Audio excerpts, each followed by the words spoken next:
In the year 2050, there'll be 9 billion people. How do we feed them safely, fairly, and well? And make sure every mouth is fed.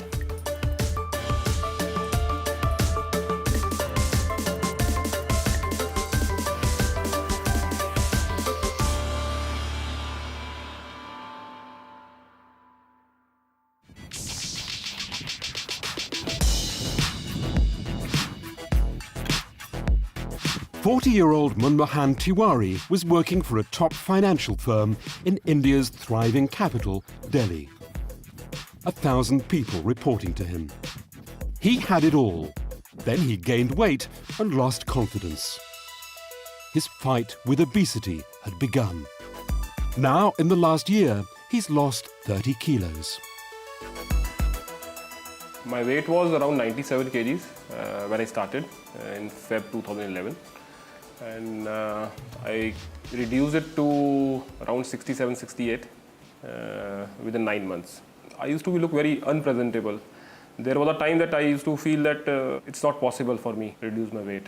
I mean, life is so hard. If in a nucleus family where husband and wife are there and both are working, so if they come back in the evening at 8 o'clock, now what to do? So it's better for them to order a fast food kind of a thing rather than cooking a chapati or rice or a dal and sabji. For Manmohan, future food is healthy food. He's cut the junk food, sugars, fats and salt, and says there's a lesson for us all. Let's live a long life and a healthy life by having a disciplined and a good food. Manmohan's won the battle. Prosperity without obesity. Now the rest of the world faces the same dilemma. How to feed the future without a new kind of malnutrition.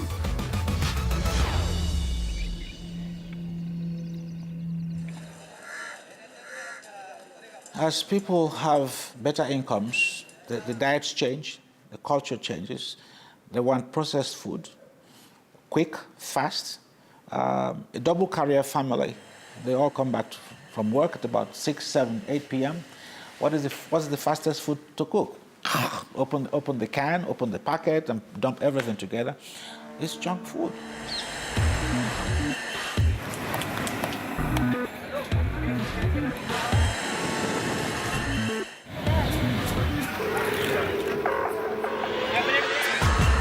Every day, as India awakes, 1.2 billion people need to be fed. By 2050, it could be 1.7 billion. Traditionally, Indians have eaten the healthy cuisine of India's 29 states. But as people move to the cities, there's a growing demand for fast, processed food. The so-called junk food, accused of causing obesity and chronic health problems. Now, India's a country on the edge of two possible futures. A future that's well-fed and healthy, or a future with Western diets and Western obesity. Now we are going into this whole Western sense. We think about burgers, we think about French fries. So it's like the hamburger assault. I like eating junk food at times, but it's not like I hate healthy food. Like just banning junk food in school doesn't stop us from having junk food. As people have moved to the cities, they've become dependent on highly processed foods, which are heavy in sugar, in fat, in salt, which are processed in order to have a long shelf life. Instead, we must allow urban consumers to have access to fresh, nutritious foods that are produced locally, because that is most healthy. Tulika Verma lives in the Delhi suburbs. She doesn't do junk food. She eats nutritious fresh food with husband Rahul and their son and daughter. They're appalled there have been no systems or guidelines in India to keep junk food away from schools, where they feel children are especially vulnerable. I don't rely on junk food because we are not sure that what kind of ingredients they have and its preparation also. These kind of food can make them happy for a few minutes, but in the long term it would increase their problems what Yes. they are facing. Tulika and her husband run an NGO, the Uday Foundation, helping children with serious medical conditions. Mostly it's disease or genetic defects. But for many city kids like these, junk food is an increasing issue. What we notice that some children are having health problems which are inborn or due to some disease. But some children are getting into it due to excessive consumption of junk food in their routine. And that is really harmful for their health. Malnutrition, experts say, can be an illness carried across the generations, especially by women. And prosperity is no guarantee of an end to malnutrition. Well, malnutrition is not that correlated with wealth in India. What you find is malnutrition can take a variety of forms. You can have low-calorie malnutrition, you can have high-calorie malnutrition. In the developed world, we're seeing an era of high-calorie malnutrition. In the developing world, we're seeing both. What I think is happening is very rapid economic growth is putting wealth in many new hands in contexts like India. So you have children who were born of mothers who were, poorly nourished, and yet as they grow up, they get access to more and more fat, more and more protein. We find that children of low birth weights, children with poor early childhood health, are at more risk of becoming obese, developing heart disease, developing diabetes, developing stroke. But those poor health indicators in early childhood give them a propensity to contract these types of illnesses later on in life. School kids in India are less likely to be overweight than young people in China, Russia, Brazil, and the USA, where 1 in 6 young people are obese. But it's far from being entirely good news. Delhi-based Dr. Anup Mishra is one of the world's leading experts on nutrition and obesity. He's especially concerned about junk food's impact over time. I think it's damaging to all age groups. But the earlier you start, the worse it is, because if you start with the 9 to 11 years age group, and we have studied this particular age group, the obesity tends to become much more harmful within a short period of time. And these children exhibit a whole lot of biochemical problems that we find in adults. US-based writer on food Raj Patel has studied the effect of growing prosperity on India's diet and health. He says a switch to processed food is already taking its toll.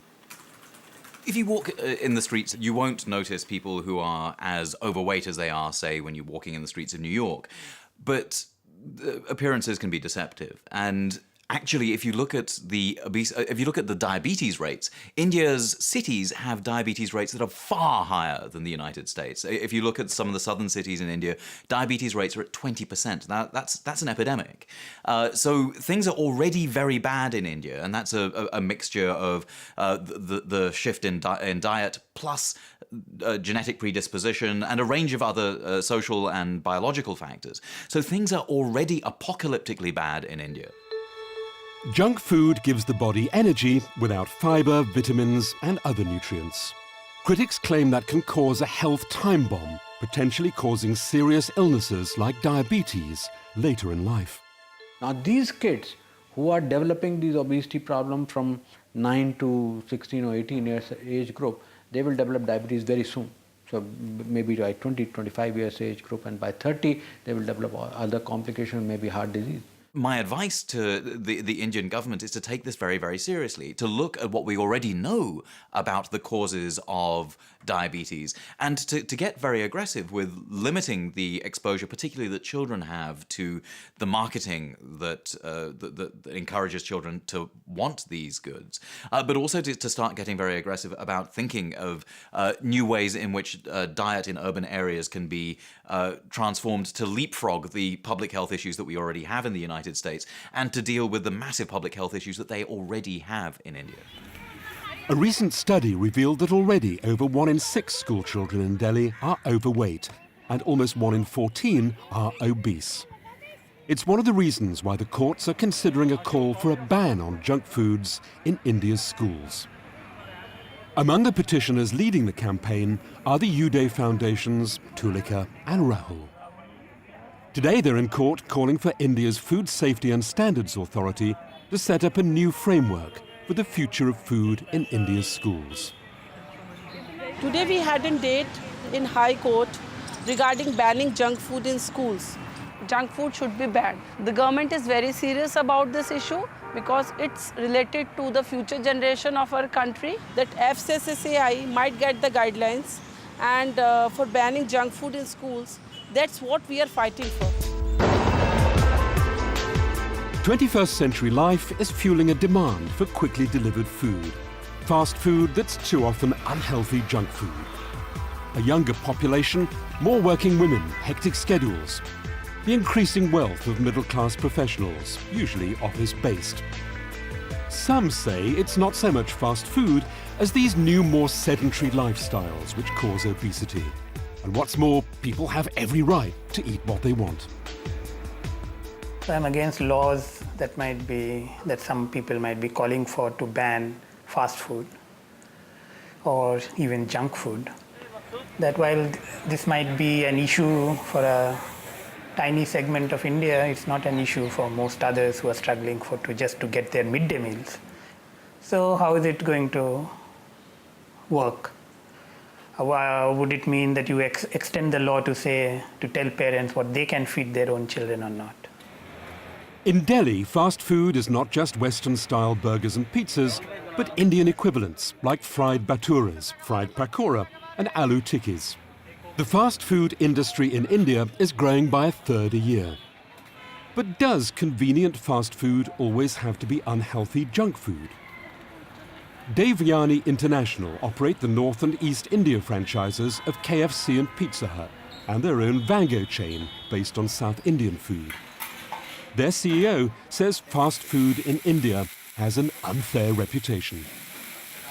My personal take is anything what you overconsume is bad for your health. Anything which you overconsume, yeah? When you look at the fast food, it's quite healthy, I would say. I'll give an example, like we use zero trans fat oil. We got a lot of salads, we got a lot of soups in our option. Yeah? My personal take is that fast food is not so bad what people perceive it to be. It's not just the big chains promoting the idea of healthy fast food. Tulika is visiting famous nutritionist Ishi Khosla. Remember Monmohan? Ishi Khosla is the woman whose healthy eating advice changed his life. Came to have a look at your outlet. She's founder of India's Whole Foods, and she's been called one of the country's 25 most powerful women. Is it a status symbol to have the junk food or fast food? Well, it becomes a trend. It becomes like, peer pressure or whatever. Future food could be health food disguised as ordinary pizzas, sodas, or burgers. You don't say no to a burger, but you make it healthier.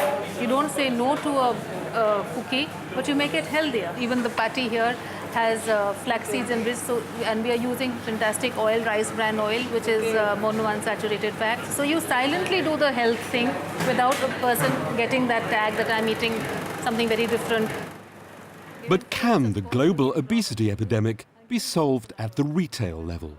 Some say obesity's fundamental cause is the way food's produced, the industrial, often subsidized farming of a few crops, transported over huge distances and heavily processed. So, is there an alternative?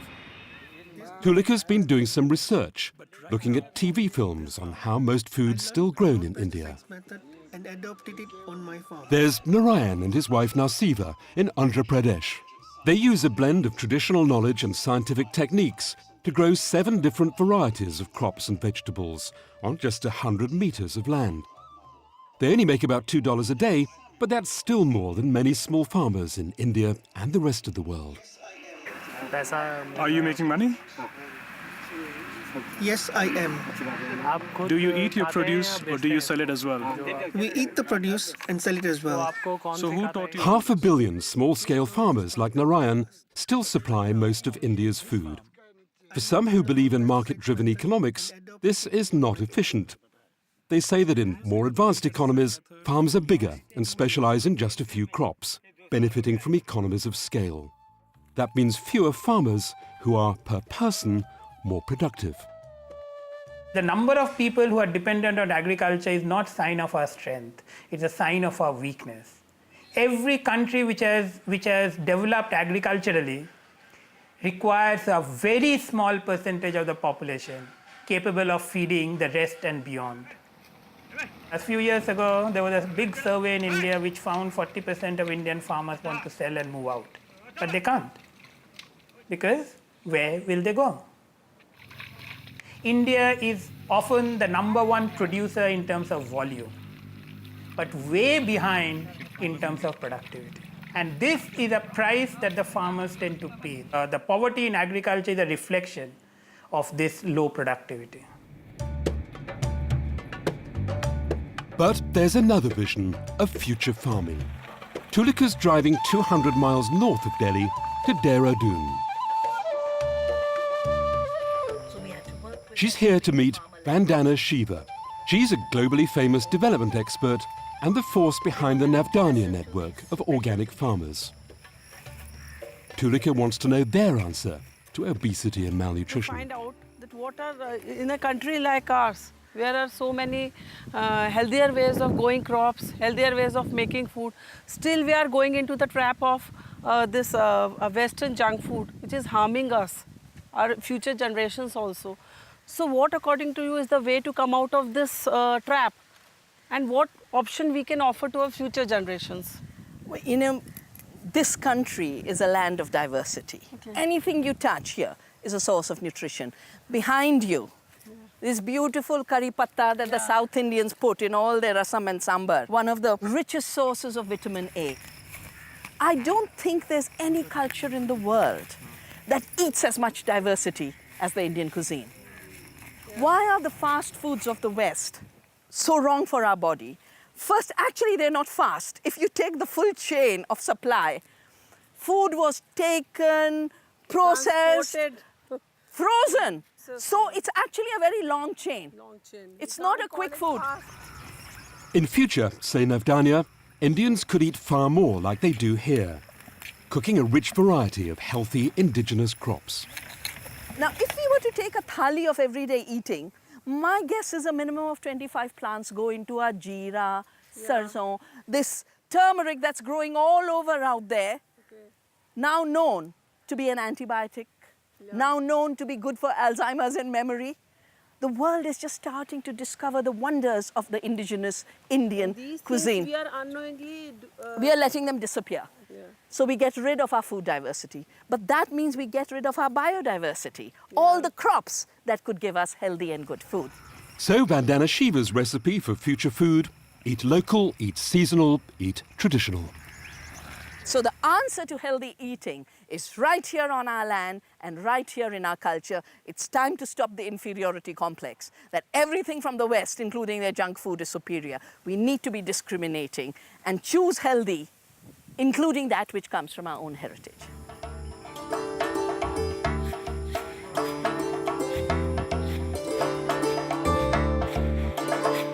Bija Didi works closely with Navdanya, saving the seed of indigenous crops, crops that could become future food.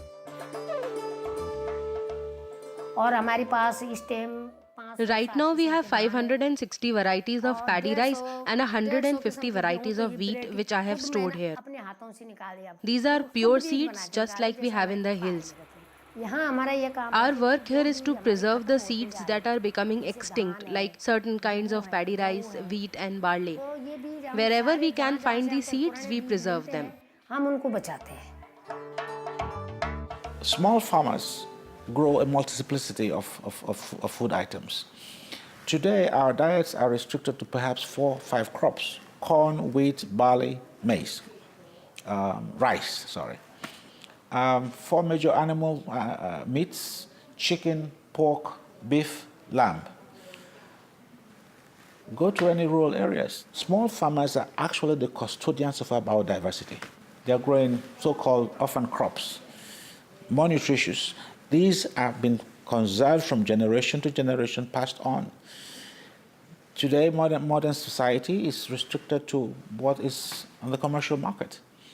So their role is not only of preserving the biodiversity, but also of preserving good diets. On the journey back home, time for a quick chat with some of India's small farmers.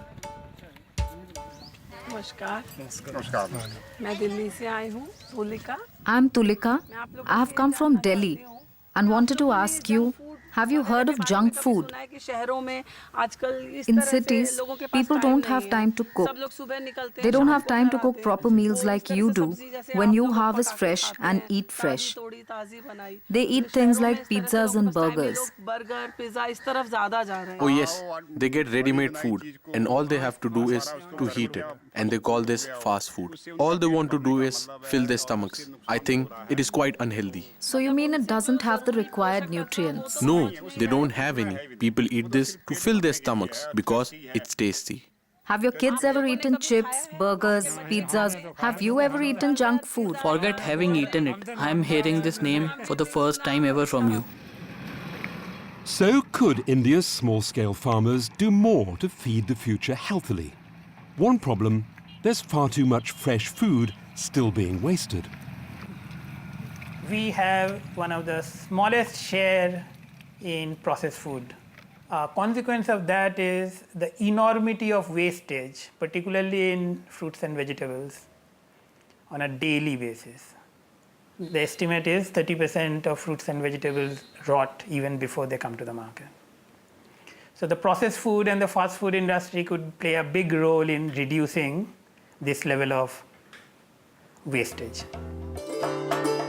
But supporters of small-scale farmers say there's an answer. Studies show small farms are very efficient per acre, and rural jobs often badly needed. So why not make it easier to get indigenous fresh food to market, with better distribution and infrastructure? Basically, policy has to be such that we invest in rural development as well as invest in agriculture. How does that help obesity? You eat better. You eat better food. You stop eating canned and packaged foods that come from the Western world or from factories in the urban areas. It helps you diversify your diet. Obesity is a form of malnutrition, poor diets. It's not just simple having access to food, having access to the right food at the right time. The role of government should be really to rebuild local food systems and to use fiscal and regulatory tools to encourage agriculture to shift to the production of foods that are diverse, that provide a full range of micronutrients to those depending on those foods, rather than to focus on a narrow range of commodities that are inputs for the food processing sector. So what happens when the future generation is asked to decide for itself? Could it be what happened in Surya Patel Vidyalaya, one of Delhi's top private schools? The pupils were given a vote. They declined to ban junk food. What they did vote for, a policy to buy only fresh produce wherever possible, cooked according to India's many local cuisines. We're very aware of the wonderful diversity of food that is available in our country, that is suitable to the climate of our country. It's easy to digest, it's healthy, it has a huge variety. We're not saying no to non-Indian food, no we are not. But we would pick up the healthier options too, because feeding children is a responsibility. To encourage healthier choices of food in the school, students in the early grades are fed a daily midday meal, a balanced, nutritious and tasty way to build good eating habits early on. Delhi is so culturally diverse. We have a multitude of food preferences that can be achieved anywhere. You go to a street, there are street vendors. So when we think about fast food, why are we just limiting ourselves to this Western idea of fast food? There are so many healthy variations that you can find everywhere. So how to feed the world without obesity? Is it a question of consumer decisions or agricultural policy? Itself is offering Hello, it's Raj here. Can you hear me? Tulika's talking on Skype with Raj Patel. So can the problem be sorted at the consumer level or the retail level? Where can we settle this problem? No, it's a great question. I mean, I think the way commodities are produced today and the way food is produced today, it is very much a bulk commodity. And for as long as we shift our agriculture towards producing the kinds of crops that end up being either in the United States turned into corn syrup and destined to be turned into these processed products, then we can see this sort of trend of increasing obesity and diabetes and the rest of these problems continuing. So I do think that we absolutely need to shift the way we market our food, but I also think we need a change in the way that food is produced and in the control over how food is produced. I think maybe this is the big issue for me. However food's produced, there are marketing campaigns, social norms, and taste buds which can intervene. Vishal Bunty and Sanjay are among thousands of Delhi rag pickers collecting the food industry's plastic wrappers. When they manage to make 200 or more rupees a day, what do they buy? I like pizzas and burgers. If I have the money, I love to eat them. I have been eating them since I was 7 or 8. That's the kind of fast food habit that's led Tulika to campaign for a ban on junk food in schools. And India's High Court has just found in her favour. Today I'm quite happy with the judgment of the court, and court has instructed Food Safety and Standard Authority of India to make new guidelines and a comprehensive health policy for the schools. And I expect that after that guidelines, the schools will have more healthy options. There will be no junk food, there will be no unhealthy options, and kids are going to eat healthy food, nutritious food in their school canteens. It's an important potential victory and an indication that governments can act to promote a healthier and more sustainable diet. So I think what we need to be doing is pulling back from a wholesale subsidy of a broken model of industrial agriculture, and for government to be moving not only towards restricting the actions of these corporations, but positively funding sustainable agriculture and the kinds of diets that are going to help our children lead not shorter lives, but longer ones. India's facing a conundrum many richer countries are failing to solve. What kind of future food will keep people on the move, farmers working, local cuisine alive, and children healthy? India's still trying to find the answers.